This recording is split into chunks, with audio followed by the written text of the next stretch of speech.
Oh, Mr. Daisy. Pasalamat Yes, ka. Medyo hindi mainit ang ulo, kulang sa tulog si Chairman ako. And we have a lady vice chairperson present today. But in the next hearing, if you continue to lie, you have no choice but to cite you in contempt. Pag nagsisinungaling ka pa rin. Mr. Chair, Hindi po ako lang, ina-interject po, hindi po ako hindi nga. nagsisinungaling. Ay, gusto mo ngayon, pakontempt na kita. I will ask the members.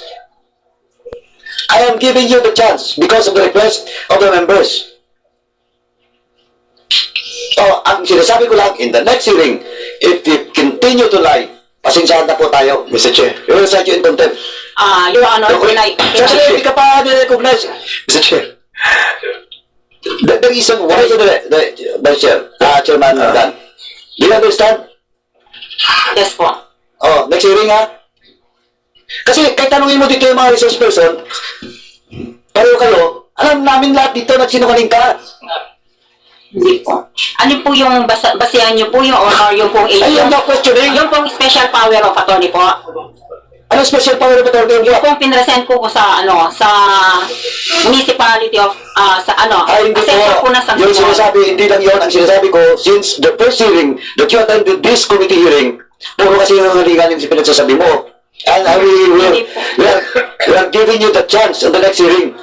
Ayun lang. O, Chairman. Mr. Chair, the reason why I asked for a 1-minute suspension, para nga at least tuwa sana na huwag na natin siyang i-cite for contempt, lalo na si Chairman Ako, medyo, saka si Vice Chairman. Unfortunately, parang ang bigat ng damdamin ko kapag sumasagot ka ng gano'n sa Chairman eh. Parang nawawalan ka ng respeto dun sa Chairman natin. Hindi naman. No, Before you speak, last time I warn you, please don't speak if you are not recognized by the chair. yes, let us finish muna. Kasi paliwanag muna natin, Madam Quiros, hindi mo ba napansin bago kami magsalita, inaantay namin na bibigyan kami ng karapatan ng aming chairman? Kasi nire-respeto namin siya eh. Kasi siya ang chairman.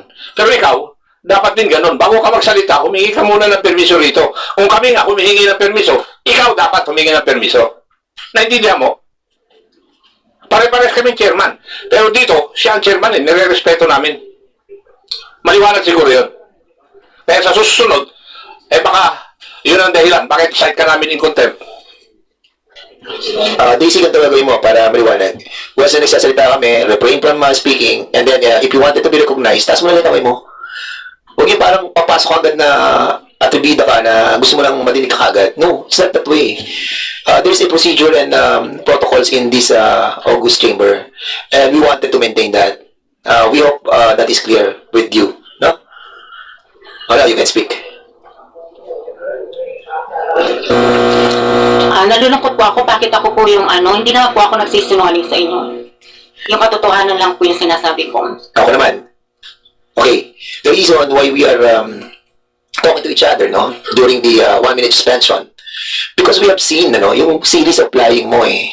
Hindi naman kami talaga maniniwala na kahit isa, wala kang kilala doon sa mga agents, no, that the 300 titles and the 1,000 of hectares that being owned by Eddie Yang, kahit isa doon wala kang kilala. You know why? Kilala mo si Eddie Yang eh. Ikaw pa nga inutusan eh, para i-transfer yung title eh, papunta kay Rudy Ngo eh. Di ba? Ang daming walang transaction sa kanila eh. And you told us, di ba? Ang daming mga nakapalibot sa kanyang mga ahente. At marami ka doon mga nakalaban ng mga ahente. Don't tell us, wala kang kilala, kahit isa. Nagsisinungaling kayo eh. And, hindi pa ako tapos. Huwag ka pumorma dyan. Ha? And, yung relasyon mo sa city kanina, sinabi niya sa Cesar, pupunta ka doon, di ba? Nakikipagtransa ka sa kanila. At sa patuloy mong pakikipag-usap doon sa sekretary ni Ediang, hindi kami naniniwala na wala kang kakilala sa mga nakapalibot sa kanila. Di ba? Kung meron man, no, na transaksyon, yung sekretary mismo ni Ediang, no, sa iba't ibang mga ahente, imposible na wala ka na-meet doon. And as a matter of fact, yung sinasabi ni Chairman kanina na nandun kayo mismo sa Christmas party and at the same time doon sa isang okasyon that naupo yung mayor, you were there. Imposible na wala rin yung mga ahente doon. Kaya, ang hirap paniwalaan doon, Daisy And lucky you, we have decided na huwag na muna ngayon. Sana, sa susunod, naimbitahan ka namin, next hearing, pag-isipan mo, yung mga sinasabi namin about the agents, because this will help us para ma-identify yung nakapalibot kay Eddie. Please, Daisy. Yun lang po, Mr. Chair. Thank you, Chairman. Oh, what will you say? Do you want to speak? Oh, please, proceed. Short lang, ha? Kasi, Yes. naubos na ang oras namin. Next time na lang po, pag sa susunod na hearing na lang po. At Oh, sige. isipin ko muna po yung mga ibang ahenteng... Sige, okay.